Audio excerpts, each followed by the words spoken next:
Well, this is a treat. Lumus is visiting my home, showing me the bleeding edge of waveguides and augmented reality glasses. So, who are you guys? I'm David Goldman. I'm a VP of Marketing at Lumus. Yeah. Thanks for having us. And who are you? I'm Eli Glickman, Chief Product Officer at Lumus. It's really an honor to have you in my home, showing Honor me the to be here future. again. So you've been showing me over several years now. Yeah. 4 or 5 years, no, 6 years now. 6 years. It's Yeah. crazy, Yeah. right? And, you know, it's hard to show these on video, right? But the picture quality is getting brighter. The field of view is getting wider. The image quality is getting better, right? And the form factor is getting better. Oh, yeah. And things like battery life are starting to come into play, and manufacturability. Yes. So maybe we should just talk about where do you think, because you're in the middle of it, you're building these things with a whole company. What's going to happen in augmented reality? How far away is it from me as a consumer buying one of these things and wearing it all day long? Yeah.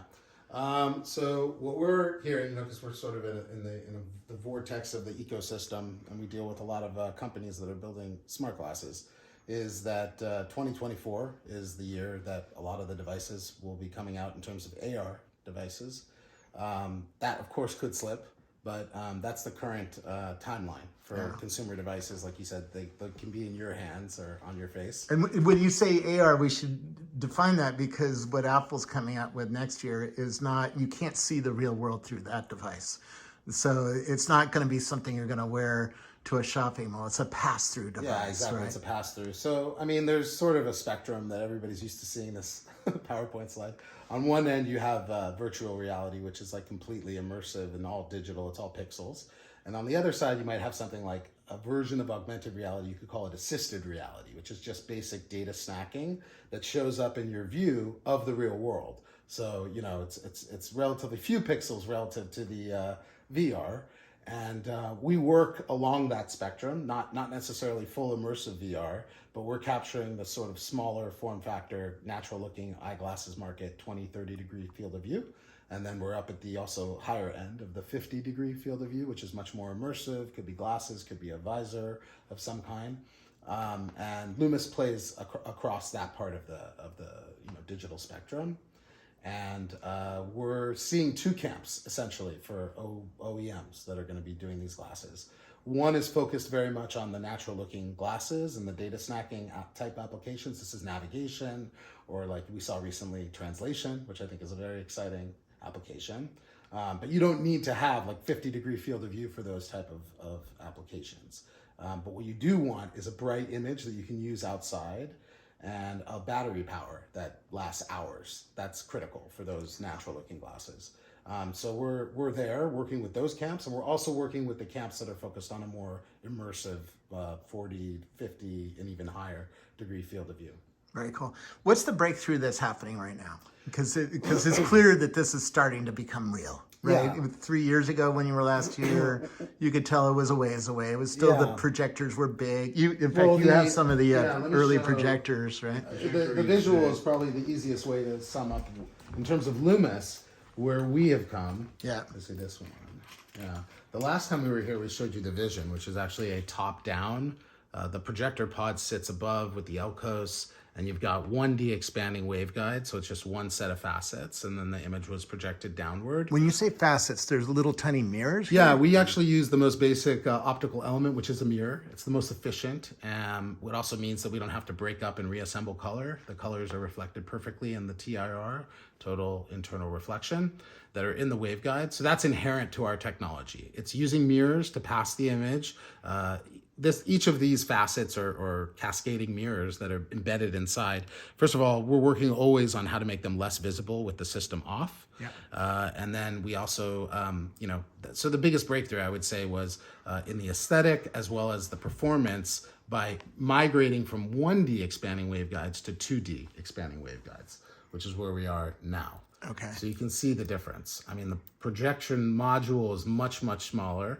And we're using two sets of facets, which you might be able to capture on the camera. This is called the HLOE. It's the... let me see if I can zoom in here. Yeah, that's the first set of mirrors that are joined together with. It's hard to see in the camera. That's good. All right, so We don't want it to be that there's noticeable. a diagonal set of There's a mirrors. diagonal set that are pushing the image across in one dimension, and then there are another set of facets that are aligned that actually push the image down. So you're getting 2D expansion in the waveguide, which allows for a large field of view with a smaller projection module, because the entrance aperture is actually a lot smaller, and that's what determines how big it's one of the key determinants of the pod projector modules. So that was a huge breakthrough for us. And another breakthrough was on the manufacturing side that we were talking about earlier.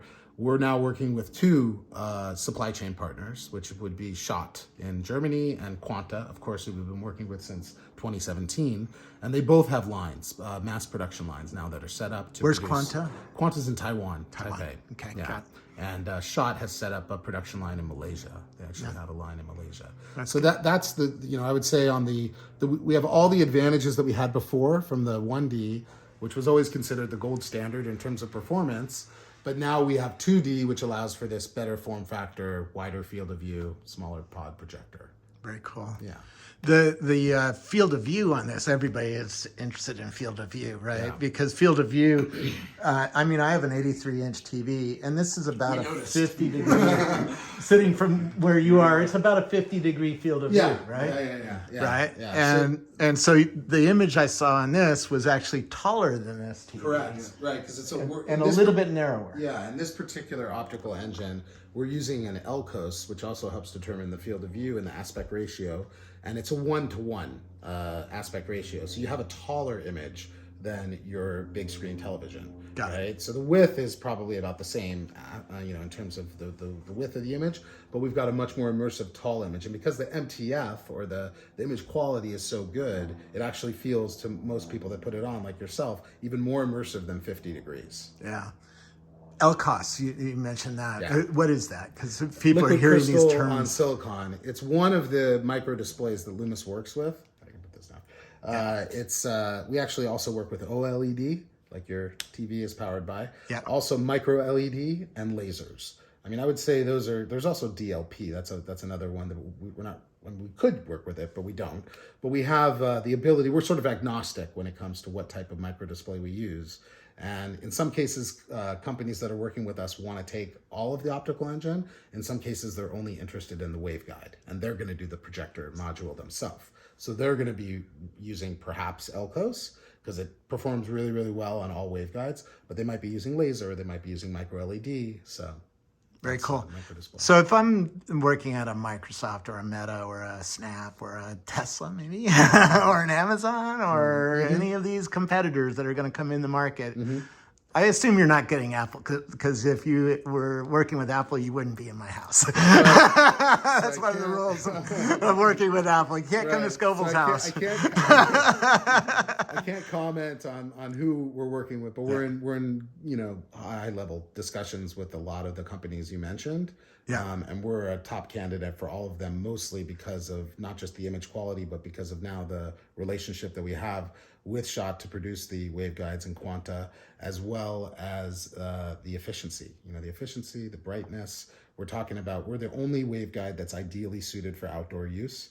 So everybody can be used indoors, but we believe that ours is the only waveguide that you can actually effectively use outside without draining so much of your battery, because of not because we're smarter than anyone else, but because inherent in our technology is incredible efficiency, or luminance efficiency, which means that Is that because your mirrors are better than anybody it means else's? that because we're using mirrors and we happen to own and have moats around that patent, we're able to use those mirrors, which are the most simple, basic optical element, which are extremely efficient, right? We don't break up the color and reassemble it. The image get passed through total internal reflection, and we have very little loss. First order losses, second order losses, very, very few. The other waveguide companies tend to have, that's more of a challenge for them. So you'll hear that their systems that are based on their optics tend to not last that long in terms of battery power. So let's run through the things. If I was working at one of these companies, building glasses, deciding on you, the trade-offs, right? We have field of view. How do you compare to the competition on field of view? We're right up there at the top with the field of view. And we have plans to go 60, 65, more, actually. We're not limited in terms of the field of view. I think where the field of view gets beyond, the numbers I'm talking about, then getting it into a glasses form factor might not be as achievable. Yeah. But you certainly, we're going to have all sorts of devices, as that are going to be either maybe a visor form factor, or maybe something akin to the HoloLens, or a computer on your face. There are many paths potentially for smart devices. Right. Brightness. Brightness, we're at the top of the game. There's nobody disputes that. We have incredible luminance efficiency, incredible brightness. My HoloLens is about 400 nits, right? My Magic Leap is somewhere around there, maybe a little bit you more. can see from our new You're website. way brighter. Oh yeah, we're at 4,000 nits for. But the efficiency that we are going to have in the Maximus is more than 5,000 nits per watt. This is the efficiency that we are. Right. So that's And nits, orders of magnitude. to see an image outside in bright sunlight, how many nits do you need?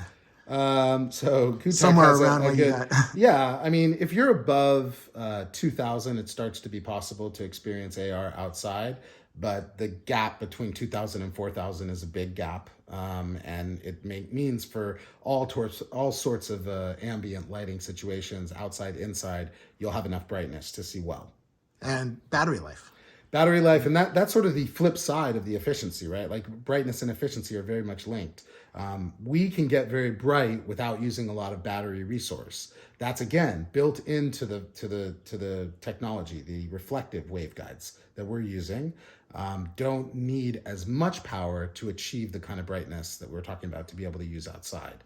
So that's a huge thing. Our battery life, Gutek did an article about this recently, and he's looked at our stuff, and he says it's about 10 times as bright and efficient as in terms of some of the other waveguide companies. It's about 10x.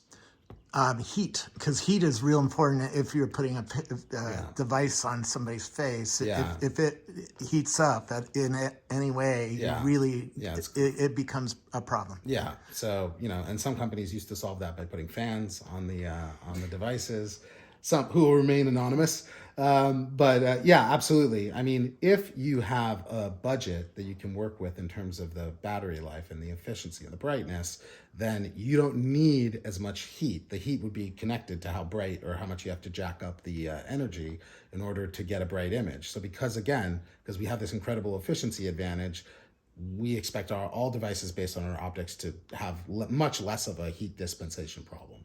Price is a big one. Right, so price is a big one, and what we've been able to achieve with Let's say I'm buying a million of your lenses. I won't off 1 foot be able to give you a price for how much it would cost for $1 million. But what I can tell you is that we're priced competitive with all of the other waveguide companies. I'm talking about the internal optics teams at some of the big guys, as well as some of the diffractive waveguides that are still not yet acquired.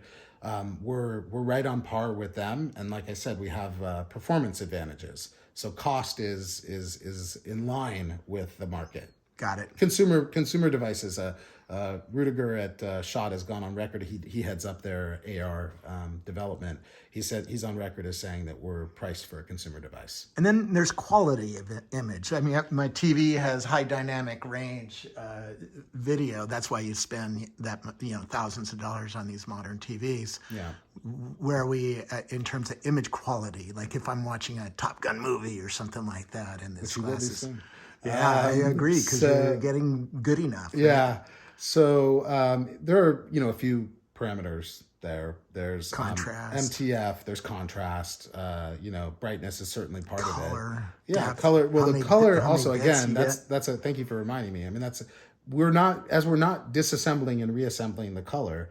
It's incredibly good, like in terms of natural color. Our waveguides, due to the fact that we're using mirrors that are transparent, you don't see them. but they're passing along the color, true color, we like to say. So that means White is white. and white is white. That's Because in my also, HoloLens, white is like a rainbow. right. It's actually kind of similar to what we have over here with the light setup that you have. It's a sort of lots of different colors. yeah, some companies were even using that in their logo, right? They were like actually showing a white that looked like that. Maybe they were hoping that we would get used to that as true white. But yeah, look, if I want to read your blog or I want to follow something that you did on Twitter or LinkedIn, I'm using a white background, right, to see that. Yeah. Now, maybe eventually they'll start doing black ground so the text sort of floats because black is actually see-through in AR. But for the time being, a New York Times article or whatever it is, it's a white background. So we don't have any distracting rainbowing going on. It's true white. I'm going to get nerdy. Vergence and accommodation. Vergence Vergence is when your accommodation eyes, conflict? when your eyes get when you get Sure, something really close to your eyes Yeah. start getting in, and accommodation is when your eye actually changes shape to focus on something close. Right. So right? this comes up with stereoscopic. How close can I get something virtual? So there are a lot of solutions with that solve the Vergence accommodations conflict. One of them is a company called Deep Optics in Israel, who I don't know if you've met them, but you should. They also have a consumer product that they have out, but they are helping using liquid crystal displays, right? They're doing LCD transparent displays that just reassemble the molecules and allow for the Vergence accommodations conflict to be solved that way. There are other approaches. There are at least 4 paths that we know of that we can use that work perfectly well with our waveguides, and they don't add a lot of extra bulk or weight to the system. So they're like basically transparent layer added on that solves that problem. Well, Very cool. this is a general issue of waveguides, or normally things that are solved. And there is, as Dave said, there is several options to solve the Vergence accommodations problems. It's funny because it only actually affects a portion of the population, right? If you're under 40, so you're going to have a completely different experience than as if you're over 40. So this means that potentially the C-level executives don't notice the problem, and then the engineers that are working on it do. So it's kind of interesting when you're at a trade show and you're showing the optics and dealing. I just know in my HoloLens I can't get a virtual close? thing closer than about 2 feet away from my eyes. Right? They stop. Yeah. They have an option that it's too close. They shut down the. Right, the image just disappears, right? Yeah. You try to get too close. Yeah, so there are a lot of approaches that we can take for that, but that's a good question. It's definitely Again, it is a system. Not again. This is a system problem. right. The ODM or whatever the manufacturer that's going to do this, you're going to solve this. Right. If he wants to solve. Like RX integration, right? Like that's something where, again, we have at least 4 paths, 4 different companies, some large, some smaller, that we can work with to solve the RX layer. We just recently put out a video with Lux XL, who does 3D print lenses, and we're able to. Did you bring that one? Yeah. Oh, okay. Oh, So they it's not so good. in this case they encapsulated it. Oh, yeah, a little crack. In this case, they encapsulated it into a plastic, which that way it protects from moisture, from dust, everything else. And this is our our current optical engine, our waveguide rather, that it's based on, and everything is encapsulated in the plastic, and the prescription is embedded on there through a 3D print. But we've also got at least 3 other paths to that. Some using with an air gap, some without. So. This is an interesting question because I have to wear glasses, right? These are $1,500 glasses. They're titanium frames. They're really amazing lenses, progressive lenses and stuff like that. Beautiful. This is what you're really going to be competing against. How durable are these lenses, and how flexible are these lenses at fixing a variety of different eye problems that people have? Right. So again, that's a system level, challenge, and so we're not maybe we're not at the point in the ecosystem that we're making those decisions, but companies that are certainly sourcing our waveguides or our optical engines are. And my understanding is there is going to be some tunable lenses coming out from a company that we know well. Mm-hmm. And there are other solutions. And if they're going to do tunable lenses, I would assume that some of the competition are going to do tunable lenses. Again, using liquid crystal to do this. A liquid crystal display allows for a tunable lens and then if you get eye tracking in there, it's going to be very, very easy to determine based on where you're looking what to put in focus. Yeah. So that's one path in particular. Very cool. What am I not asking? What should I be asking somebody like you who's developing the future of these glasses? I mean, I think, the question that we get asked the most, where we don't have always the best answer, are always the use cases, because there are companies with teams of 1,000 engineers, working on that. And they're, so the use cases that we've been exposed to that excite us, I think most of us are already familiar with, but I think there's a lot more that's under, like sort of below the surface that's being worked on. And I think that's what interests me a lot. I mean, I've seen also in terms of input, right? Like we know that it's voice, we know that it's going to be, gesture recognition, eye tracking or gaze tracking. But this, I think it's ECG. I forgot what it's called actually. Yeah. The band that was just recently Meta bought a company. Yeah, so I like to say that's all the control without all the crazy, right? Because it's just very subtle gesture, movements that will help you navigate content that you're looking at. So this is like really, really smart. And I think we're going to see a lot of innovation on that side. So it's not necessarily our expertise, but because we partner with a lot of technology companies in the space, we're privy to sort of what's coming. And I see a lot of innovation on that and on the haptics. So we could spend an hour just talking about use cases. In fact, on Twitter Spaces every night we talk about this. We have Twitter Spaces that go from 6 to midnight. And, okay. Oh, really? Yeah, we talk about it a lot. Yeah. So.